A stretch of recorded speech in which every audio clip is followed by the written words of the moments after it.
Let's look at Chapter 9, Lesson 2 review. Find the sum of each magic square. Remember, for magic squares you can find the sum by adding vertically, horizontally, or diagonally. Let's go ahead and start by adding the first row. 2 plus 7 is 9. 9 plus 6 is 15. Let's go ahead and add another row to double check ourselves. 9 plus 5 is 14 plus 1 more is 15. Now that I've added 2, I know that my sum is going to be 15. Let's look at number 2, and we're going to add the very first column. 3 plus 8 is 11, plus 7 more is 18. So your first column is 18. Let's check the next one. 10 plus 6 is 16, plus 2 more is 18. For number 3, let's check the diagonals. I have 24 plus 20 is going to be 44 plus 16 more. And I know that this diagonal would be 60. Let's do it going across the row where I have 4 plus 20 plus 36. I'm going to combine the 4 and the 36 to actually get 40, and then 40 plus 20 is also 60. So my sum is 60. For numbers 4, 5, and 6, we're going to use the sum to find the missing numbers. So first we need to add them up. I have 11 plus 1 plus 15. I know that 11 plus 1 is 12. 12 plus 15 is 27. And I'm going to check that where I have 11 plus 13 plus 3. I know that 13 plus 3 is going to be 16, plus 11 is going to be 27. So each of my rows should add up to 27.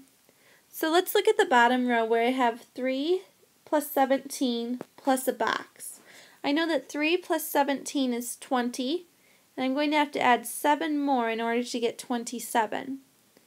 Let's look at the diagonal where I have 11 plus a box plus 7. 11 plus 7 is 18, and then I'm going to have to add 9 more in order to get 27. You can check your answers by adding up either the vertical, the horizontal, or the diagonals. Let's look at number 5. I have 64 plus 24 plus 32 on my bottom row, so I can find the sum. And I'm going to go ahead and add those up vertically. 4 plus 4 is 8, plus 2 more is 10, carry the 1. 1 plus 6 is 7, plus 2 more is 9, plus 3 more is 12. So going across this row, I have 120.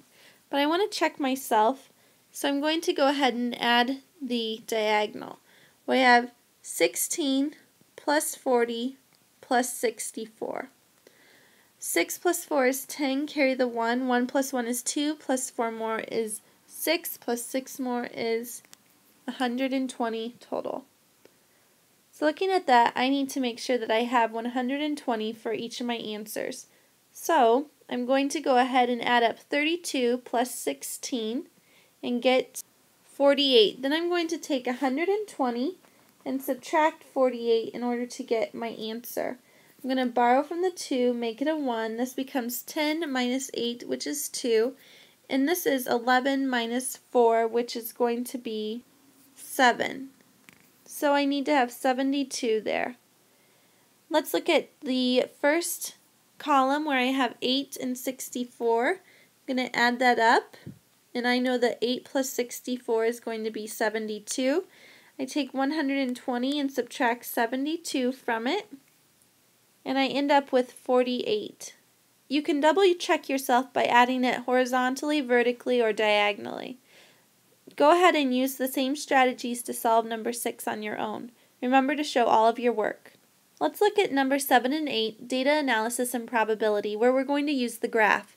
The title of the graph is Animals Seen on a Class Trip to the Zoo. The y-axis is called number seen. The x-axis are the animal names. Number 7, the students saw 41 birds. How many birds were not penguins?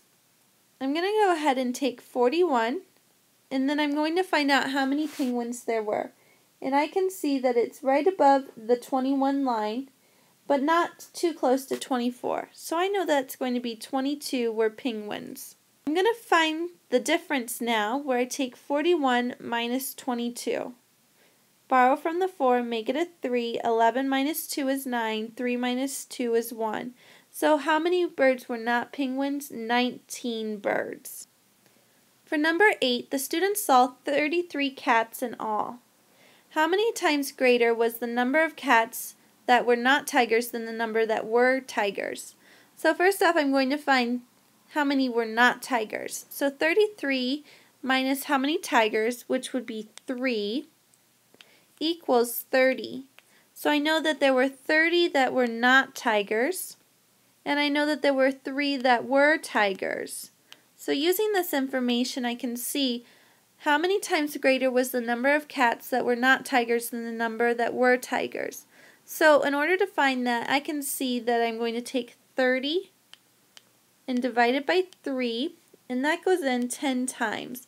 So I know that 3 times 10 equals 30, so the number greater would be 10 times more. Make sure that you show all of your work.